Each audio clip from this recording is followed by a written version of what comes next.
আপনাদের আজকে স্বাগত জানাচ্ছি সঙ্গীত শিল্পী রেজওয়ানা চৌধুরী বন্যা।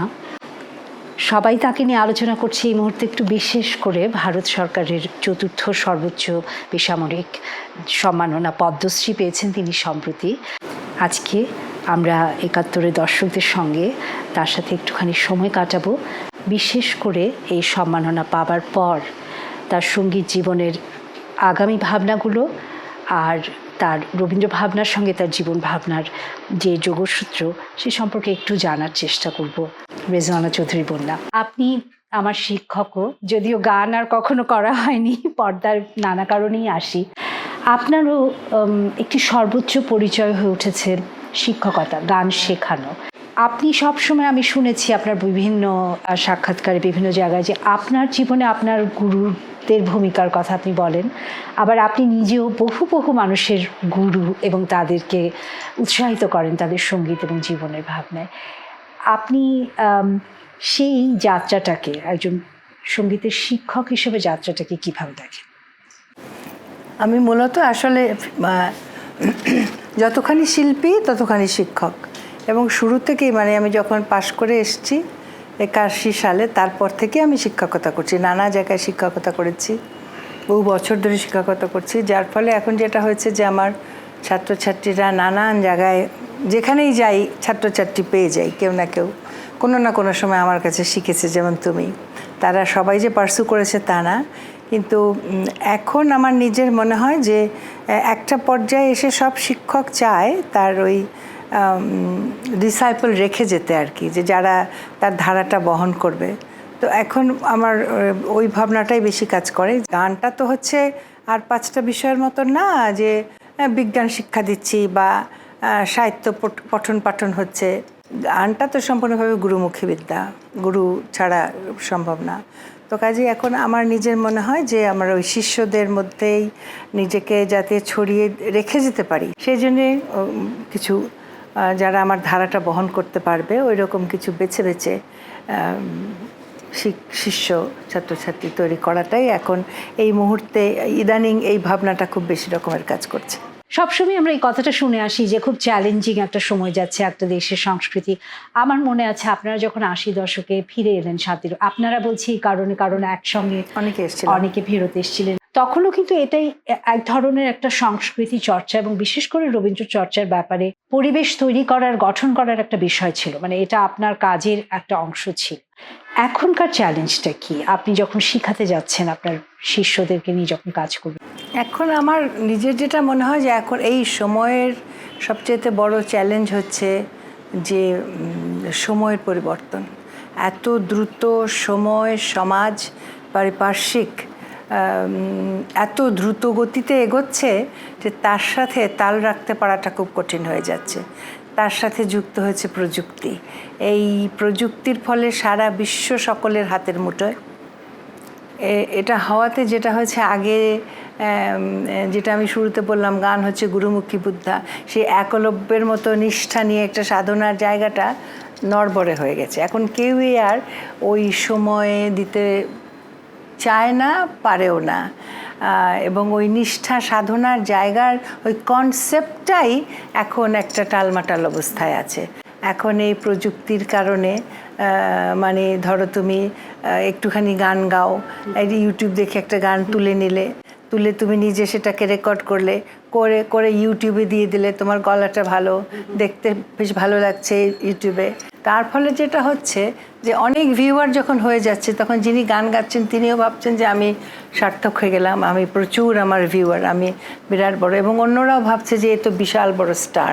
কিন্তু একটা সত্যিকারের ওই জায়গায় পৌঁছতে গেলে যে সময়, সাধনা, নিষ্ঠা, পরিশ্রম, এটার কিছুই তাকে করতে হয়নি। এইটি সবচেয়ে বড় চ্যালেঞ্জ। তার ফলে যেটা হচ্ছে গুণগত মানে পুরো জিনিসটা নিম্নগামী, ১ নম্বর। আর দ্বিতীয়ত হচ্ছে এর স্থায়িত্ব খুব কম। আগে একজন শিল্পী যখন আস্তে আস্তে তৈরি হতো, একটা জায়গায় পৌঁছতে তার যেমন সময় লাগতো, সেখান থেকে নামতেও তার অনেক সময় লাগতো, সারা জীবনই চলে যেত। বর্তমান প্রজন্মের বেশিরভাগ খুব তরুণ যারা, খুব তাড়াতাড়ি তারা শিল্পী বলবো না, আমি বলবো তারা স্টার হয়ে যাচ্ছে, কিন্তু সেই স্টারদের স্থায়িত্ব খুব বেশি না। এখানে যে উদাহরণটা আপনি দিলেন যে আমাদের গুরুমুখী এই উপমহাদেশে বিশেষ করে সঙ্গীতে, বিদ্যায়, এখানে আগের পরের তুলনা আমি মানে তুলনা করেও বলতে পারি যে আপনিও যখন একটা সিদ্ধান্ত নিলেন, আপনি তখন চলে এসেছেন শান্তিনিকেতন থেকে। এখানেও লোকে আপনাকে চিনতে শুরু করেছে। বাংলাদেশও তো সেই অর্থে ছোট জায়গা। তখনকার তারকাই আপনি। সংসার জীবনও শুরু করেছেন। এমন একটা সময় কিন্তু আপনিও একটা সিদ্ধান্ত নিয়েছিলেন যেটা জানি। এটা আমাদেরকে একটু বলুন। কারণ আমার কাছে একজন নারী হিসেবেও আমি বলব যে আপনি তখন সেই সিদ্ধান্তটা যে নিলেন আপনি আপনার গুরু কণিকা বন্দ্যোপাধ্যায়ের সঙ্গে থাকবেন। একটু বলুন তো কি হয়েছিল? মানে কতদিন আপনি ছিলেন এবং কেন আপনি ঠিক করলেন যে এটা আপনি করবেন? আসলে আমি যখন ফিরে এলাম, তারপরে কাকতালীয় হোক আর যেভাবেই হোক, আমার হঠাৎ করে একটা বেশ ভালো পরিচিতি হয়ে গেছিলো। জনসমক্ষে আমার গান শোনার আগ্রহ বাড়ছিল। তার ফলে যেটা হচ্ছে যে শিল্পী হিসেবে এখানে ওখানে টানছে, কিন্তু আমি নিজে দেখছিলাম যে আমার মানে আমি ধরো 6 বছরের একটা কোর্স করেছি, কিন্তু আমি গান করতে গিয়ে দেখছিলাম যে আমার অনেক এখনও সীমাবদ্ধতা আছে, অনেক আরও অনেক প্রয়োজন শেখার, অনেক কিছু শেখার। এটাও কাকতালীয় যে সে সময় আবার বিলেতে গিয়ে মোহরদির সাথে দেখা হলো অনেক দিন পর। তো তখন উনি দেখলাম যে ওনার শরীর ভেঙে গেছে, উনি রিটায়ার করে গেছেন। তো হঠাৎ করে ওর শরীর ভেঙে যাওয়াটা খুব আমার চোখে লাগলো। এবং তখন আমি ওর সাথে যখন কথা বলছিলাম, মানে ওর কাছে তখন থাকতাম বেশ অনেকটা সময়, তো তখন যে ওর সাথে কথা প্রসঙ্গে যখন কথা হচ্ছিল, বলছিলাম যে আমার খুব ইচ্ছে করে যাই আপনার কাছে গিয়ে আরও অনেক অনেক গান শিখি, আপনার কাছে থাকি। তখন উনি বলছেন, হ্যাঁ চলে এসো, আমার তো এখন অনেক সময়, এখন চলে এসো, আমি তো বসেই আছি, আমার এগুলো তোমাদেরকে দেবো বলে। তো ওই কথাটা আমার খুব মনে লেগেছিল। তো আমি তখন ফিরে এসে একটুখানি এই দিকটা গুছিয়ে চলে গেলাম। আমি এখন মনে হয় যে ওটা সাংঘাতিক একটা ভালো ডিসিশন ছিল। ওটা ছিল আমার জীবনের টার্নিং পয়েন্ট। আমি আজকে যেখানে দাঁড়িয়ে আছি এটা কখনোই সম্ভব হতো না আমি যদি পরে ওই সিদ্ধান্তটা না নিতাম, না যেতাম। আপনার জীবনে এটা লক্ষ্য করলাম যে কখনো না কখনো আপনাকে পদক্ষেপ নিতে হয়েছে যেটাকে আপনাকে একটা বিশেষ দিকে নিয়ে যাবে।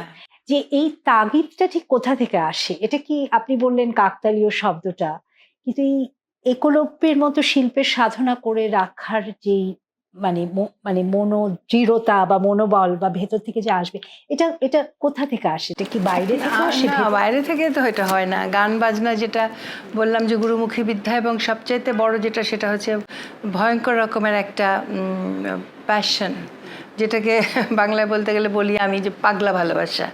তো সেই গানের প্রতি সেই রকম একটা পাগলামি সব শিল্পীরই ভিতরে এটা থাকে। এই একটা কি বলবো, একটা তাড়িত করে যে কোনো সৃষ্টিশীল মানুষকে। সেই তাড়নাটা আমার ভেতরে কাজ করছিল। মনে হচ্ছিল যে না না না, এইটুকু যথেষ্ট না, আমার আরও করতে হবে, আরও শিখতে হবে, আমার যেটুকু জ্ঞান সেটুকু যথেষ্ট না। কিন্তু ওই সময় ধরো এখানে এই যে আমার অসম্ভব একটা জনপ্রিয়তা ছিল, একটা মোটামুটি ক্রেজ ছিল, তো সেই সব কিছু ফেলে দিয়ে চলে গেলাম। আমি তো জানতাম না যে ফিরে এসে আমি আমার জায়গাটা করতে পারবো কিনা। হ্যাঁ, তো সেই কিন্তু আমার ওখানে গিয়ে আমি ইনফ্যাক্ট যখন ওখানে ছিলাম ওটা একটা সম্পূর্ণ অসম্ভব একটা আনন্দময় পরিবেশ। ওখানে গিয়ে আমার কখনো মনে হয়নি যে আমি খুব ভুল করেছি এসে, কারণ যে যা পেয়েছি তার তুলনায় যা ছেড়েছি সেটা কিছুই না। আর এখন যত দিন যাচ্ছে আমি এটা অনুভব করি যে ওই সময়ে ওই কাজটা না করলে, ওই পদক্ষেপটা না নিলে আমার জীবনটা অন্যরকম হতো। আজকের আমি এই যে আমার ঘুরে দাঁড়ানো বা আজকের আমি যেখানে এসে দাঁড়িয়েছি এর পুরোটাই ওই ওই ওই পদক্ষেপটা নেওয়ার কারণে হয়েছে। মোদির কাছে গিয়েছিলাম, শান্তিনিকেতনে থাকলাম, আলাদা করে শিখলাম। তার কারণ আমি 6 বছর আমরা যারা যাই তারা তো কোর্স করি, গ্র্যাজুয়েশন করি, মাস্টার্স করি, সেখানে আরও শিক্ষকরা থাকেন, একটা একটা কী বলবো, একটা পদ্ধতিগত শিক্ষার মধ্যে দিয়ে যাই। কিন্তু আমি পরে যখন গেলাম তখন কিন্তু একেবারে কী বলবো, ওর সান্নিধ্যে থেকে, ওর কাছে থেকে, ওর সাথে থেকে খালি গান না, জীবনাচরণ, ভাবনা, দর্শন, রবীন্দ্রনাথকে চেনা, জীবনকে দেখা, জীবন সমস্ত কিছু একজন শিল্পীর, বিশেষ করে ওরা তো রবীন্দ্রনাথের সান্নিধ্যে এসেছেন, রবীন্দ্রনাথকে দেখেছেন, রবীন্দ্রনাথের কাছে গান শিখেছেন, জীবনের প্রতি যে দৃষ্টিভঙ্গি সেটাই সম্পূর্ণ আলাদা। সেইগুলো আমার জীবনে ঘটতো না যদি না আমি যেতাম। সেই রবীন্দ্র দর্শন ভাবনা এগুলোর পাশাপাশি রবীন্দ্রনাথ নিজেও শিক্ষক ছিলেন এবং শিক্ষা প্রতিষ্ঠান তৈরি ওনার জীবনের মানে শেষটা তো পুরোটাই দিয়েছেন তার পেছনে। 1901 সাল থেকে উনি মানুষ তৈরির কারিগর। আবার আপনিও তো প্রথাগত শিক্ষার দিকটা বাদও দেননি। আপনি সম্প্রতি আপনার ডক্টরেট ডিগ্রিও শেষ করেছেন, গবেষণা করেছেন এবং আপনি অনেক প্রাতিষ্ঠানিক পর্যায়ে ছিলেন এবং আরো প্রতিষ্ঠান তৈরি করছেন। এটা কি কখনো মনে হয় আপনার যে আপনি যদি এই জিনিসগুলোকে আপনাকে আরো পূর্ণাঙ্গ মানুষ হিসেবে তৈরি করেছে ঠিকই, কিন্তু আপনি যদি ওই শিল্পীদের মতো শুধু শিল্প চর্চাই করতে পারতেন, শিল্পের পারফরমেন্স এবং শিল্প, সেরকম কোনো ইচ্ছা কি আপনার মধ্যে হয় নাকি না এই পুরো জিনিসটা নিয়েই আপনি পড়বেন? না, আমার সেটা কখনো মনে হয়নি, কারণ আমার মনে হয়েছে যে সময়ের সাথে সাথে আমাদেরকে সময়ের সাথে সাথে সামঞ্জস্য রেখে চলতে হবে, সময়ের সাথে তাল মিলিয়ে চলতে হবে।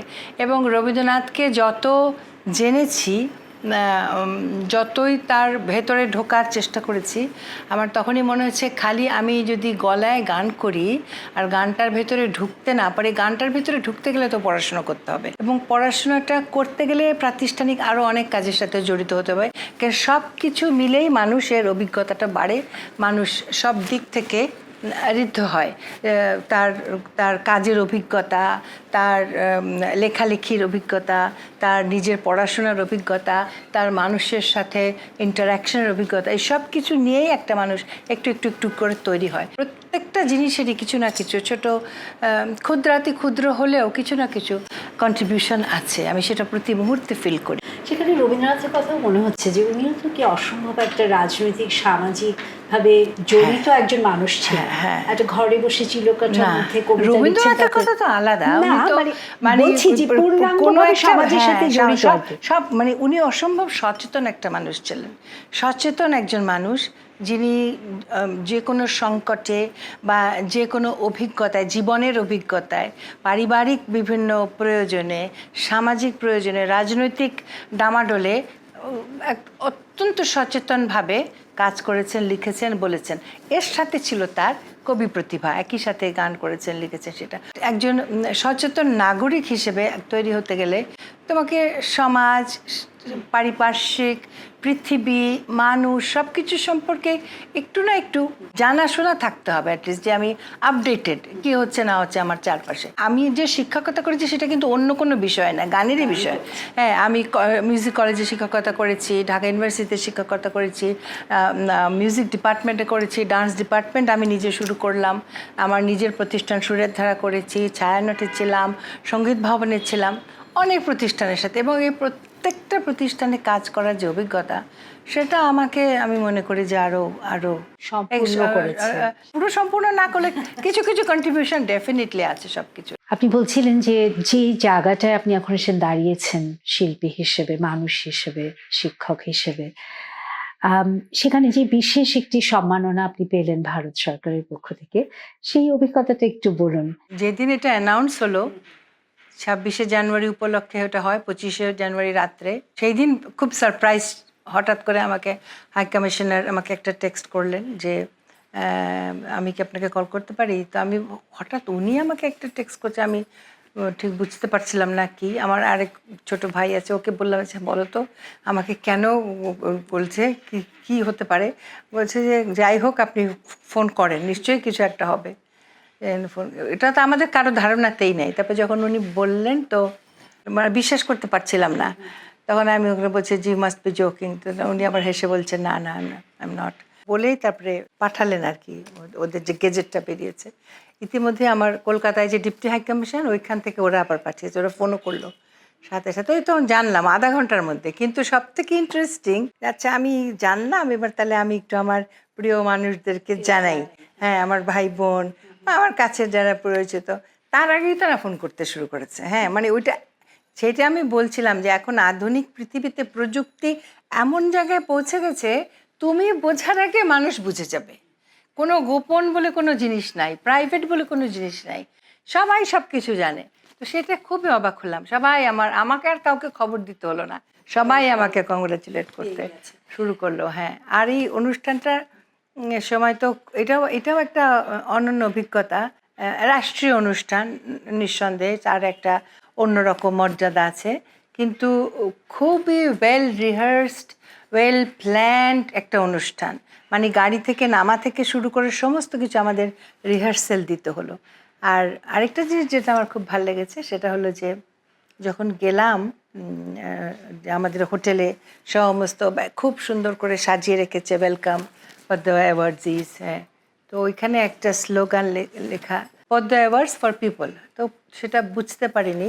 তারপরে যখন আমরা ওই যে ফর্মালিটিসগুলি করছি, আমাদের যাওয়ার পাসগুলি নিচ্ছি, আমাদের ওই যে অ্যাওয়ার্ডটা দিবে সেটার একটা পিন ওইসব নিচ্ছি টিচ্ছি, কাগজপত্র সইটই করছি, তখন ওখানে দেখছি যে অনেক মানুষ, এবং তারা সবাই যে দেখেই বোঝা যাচ্ছে যে খুবই তৃণমূল পর্যায়ের, খুবই আর্থিক সঙ্গতির দিকটা অত ভালো না, তাদের চেহারা পোশাকে বোঝা যাচ্ছে। তো আমি যখন বসে আছি, একজন ওখানে ওই আমাদেরকে রিএম্বার্স করছে টিকিটের ফাঁকাগুলো, তো আমি বসে আছি, ওখানে যে যাচ্ছে একজনের পর একজনকে করছে।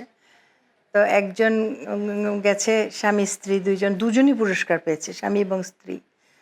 तो बोलছে যে আপনি তো হিন্দিতে বলছে যে আপনি তো वन वे टिकट है आपका। तो मैंने बोलছে हाँ मेरे पास तो पैसा नहीं था, अभी आप पैसा दोगे तो फिर रिटर्न टिकट खरीद लूँगी। তো আমি ভাবলাম যে এত অভাবী, কিন্তু দেখো পদ্ম অ্যাওয়ার্ডস পাচ্ছে, মানে কত গুণী শিল্পী ওরা, বিহারের দ্বারভাঙ্গা থেকে আসছেন ওরা, ওইখানে ওই যে মধুবনী পেন্টিংয়ের উপরে ওরা পদ্ম অ্যাওয়ার্ডস পাচ্ছে। তারপরে আরও দেখলাম বীরভূমের কাঁথা কাজ করেন, লখনউয়ের চিকেন কারি করেন, উত্তরপ্রদেশ থেকে এসছেন, অতি প্রাচীন গজল করেন, হ্যাঁ। তারপরে আরেকজন 106 বছর বয়স, উনি এসছেন গাজিয়াবাদ থেকে, সে হচ্ছে ইয়ে করে তোমার ওই কথকতা, ফোক মিউজিকের উপরে। এই জন্য ওই যে লেখাটা পদ্ম অ্যাওয়ার্ডস ফর পিপল, এই জন্যে ওরা, আমি পরে জিজ্ঞেস করলাম, ওরা এবার যেটা করেছে, ওরা ওই নমিনেশন নিয়েছে বিভিন্ন জায়গার যারা অত্যন্ত গুণী, যারা এটা পেতে পারে, তাদের নাম অন্যরা নমিনেট করেছে বা রিকমেন্ড করেছে, সেইটার উপরে বেস করে ওরা খোঁজ টোজ নিয়ে ওরা এইটা করে। হ্যাঁ, এখানে যে শিল্পের বিভিন্ন মাধ্যমকে যে ওনারা আলাদা করে ধরে ধরে সম্মাননাটা দিলেন, আপনি লখনউয়ের চিকেন কারির কথা বললেন, আপনাকেও খেয়াল করেছি এখনো একটা খুব সুন্দর জামদানি পরে আছেন, পুরস্কারও নিতে গেলেন একটা, মানে মনে হয় খুব বিশেষ একটা কোনো শাড়ি পরে গেলেন, খুব এক্সক্লুসিভ শাড়ি। কারণ আমি ভাবছিলাম কি পরবো, তখন আমার প্রিয় বন্ধু যে রেহানা, তো আমার খুব প্রিয় বন্ধু, তো ও বলছে বোনাপা আপনাকে কিন্তু জামদানি শাড়ি পরতে হবে, জামদানি শাড়ি দেশের একটা প্রেস্টিজের এরকম অনুষ্ঠান, আপনি অবশ্যই জামদানি পরবেন। তো আমি ভাবছিলাম যে কি পরবো একটু, তো পরে টানা পড়েন যে ওরা জামদানি নিয়ে কাজ করে, খুব ভালো কাজ করছে ওরা, আমার তাঁতিদের সাথে সরাসরি নিয়ে কাজ করে সরাসরি। এবং যেটা খুব ইন্টারেস্টিং আমার লাগলো, আমাকে একটা ছবি পাঠিয়েছিল যে সেই পুরনো, মানে 100-200 বছরের পুরনো ডিজাইন থেকে, বিভিন্ন মিউজিয়াম থেকে ওরা ডিজাইনগুলি কালেক্ট করে সেগুলো রিকভার করার চেষ্টা করছে নতুন করে, তাতে বোনা, এবং সুতোটা ভীষণ খুব ভালো কোয়ালিটির, 200 কাউন্টের সব সুতা। শাড়িটা যে পরেছি এত সুন্দর, জামদানি যেটা হয় একটু ভারী থাকে না, কিন্তু ভীষণ নরম, খুব নরম, এবং ডিজাইনগুলো যেহেতু প্রাচীন কালের অনেক পুরনো ডিজাইন, টাচলগুলি এখনকার যে সমস্ত জামদানি ওরকম না, একদম ডিফারেন্ট। আপনি বাংলাদেশের একটা বিশেষ দিক ওখানে দেখে আসতে পারেন। লক্ষ্য করলাম পুরস্কারের অনুষ্ঠানে আপনি আপনার পরিবারের, আপনার বোন, আপনার স্বামী বা বাচ্চারা সবাইকে নিয়ে গেছেন। ডেটটা তো দিচ্ছিল না, আর ওরা তো বিশেষ করে আমার বোনেরা, মেয়ে, তারা সবাই যেই দিন অ্যানাউন্স করেছে জানুয়ারি মাসে, তখনই তারা সব ভিসা টিসা নিয়ে বসে আছে, আসবে করে। এবারে আমার বোনের মেয়ে যে, সে রোজ সকালবেলা ফোনে প্রথম কথা, আম্মাজি কোনো খবর হলো, মানে কোনো ডেট হলো কিনা, ডেট তো আর হয় না, বুঝতে পারছেন। এদিকে ওখানে ইলেকশন, কেউ বলছে ইলেকশনের পরে হবে, এখন আর হবে না। তো আমার মেয়ে আর বউ বললো যে তাহলে আমাদের ভিসাটা নষ্ট হয়ে যাবে, আমরা ঈদের সময় আসি। ওরা ঈদের সময় এসে ঘুরে টুরে গেল, ঠিক ওরাও প্লেনে উঠলো, তখনই অ্যানাউন্স করলো যে খুব তাড়াতাড়ি। তখন আমার 2 বোনের মেয়ে, স্বামী, ছেলে, এরাই মিলে গেলাম 5-6। ওরা পাস নিয়েও আমি অনেক ওদের সাথে, কারণ ওরা প্রত্যেক অ্যাওয়ার্ডিকে 2টো করে পাস দেয়। আমি এটাই ভাবছিলাম যে এই যে মানে পরিবারের সবাইকে নিয়ে আপনার যে শিল্পের যাত্রা, খুবই আমাদের হাই কমিশনে এখানকার হাই কমিশনার, এখন যিনি high commissioner mister Pranay Verma, he was very kind. উনাকে আমি বললাম যে দেখেন ভাই, আমার এদেরকে ছাড়া, আমি তো বলকে না না না, you are our honourable awardee, আমরা তো নিশ্চয়ই চেষ্টা করবো আপনাকে যতটা সম্ভব দেওয়া যায়। এটা তারপরে ওরা চেষ্টা করে ব্যবস্থা করে দিল। এটাও আমাদের বাংলাদেশের সংস্কৃতির একটা অংশ, এই পারিবারিক, হ্যাঁ। আমরা বন্ধন। সত্যি কথা বলতে আমরা কিন্তু পরিবার ছাড়া কিছু এনজয় করতে পারি না বলো। আমরা এই যে ঈদে বলো বা যে কোনো একটা অনুষ্ঠানে সব কিছুতে আমরা সপরিবারে চাই, অল্প খাই বেশি খাই সবাই মিলে একসাথে। কাজে এত বড় একটা অ্যাওয়ার্ড নিতে যাব আমি একা, আর কেউ যাবে না, ওটা আমার মন সায় দিচ্ছিল না। বাংলাদেশকে, বাংলাদেশের সংস্কৃতিকে এবং রবীন্দ্রসঙ্গীতকে সারা পৃথিবীতেই আপনি ছড়িয়ে দেওয়ার একটা ব্রত নিয়েছেন জীবনে। বাংলাদেশের কাছ থেকেও আপনি সর্বোচ্চ সম্মাননা পেয়েছেন, স্বাধীনতা পুরস্কার। এখন সামনে আপনার কাছে, আপনি যদি এক বাক্যে বলতে চাইতেন যে আপনি কি করতে চাচ্ছেন, আপনার সামনের পরিকল্পনা। আমার এখন একটাই স্বপ্ন, আমাকে সরকার একটুখানি জমি দিয়েছে, সুরের ধারার একটা স্থায়ী ভবন নির্মাণ, এবং সেখানে আমি তো সুবিধাবঞ্চিত বাচ্চাদের নিয়ে কাজ করি। আমাদের নিজের ঠিকানা না হলে যেটা হয়, বাচ্চাদের সম্পূর্ণভাবে আমরা ওইভাবে টেক কেয়ার করতে পারছি না, ওরা আসে যায়। আমরা যদি নিজের ঠিকানা পাই, বাচ্চাদের আমরা একদম জাস্ট পিক আপ করে নিয়ে আসবো, এবং ওই পুরোটা একদম সারা সপ্তাহ আমাদের সাথে থাকবে, যেখানে যা শিখছে গিয়ে বাড়িতে সে অনেক রকমের পরিকল্পনা আছে। সুবিধাবঞ্চিত বাচ্চাদেরকে নিয়ে কাজটা যাতে সুন্দর গুছিয়ে করতে পারি, সেজন্য আমাদের একটা স্থায়ী ভবন তৈরি করা, এটি আমার এখন একমাত্র স্বপ্ন, ওটার জন্য আমি বেঁচে থাকতে চাই। আপনাকে অনেক ধন্যবাদ। ধন্যবাদ তোমাকেও, ভালো থাকবে তুমিও।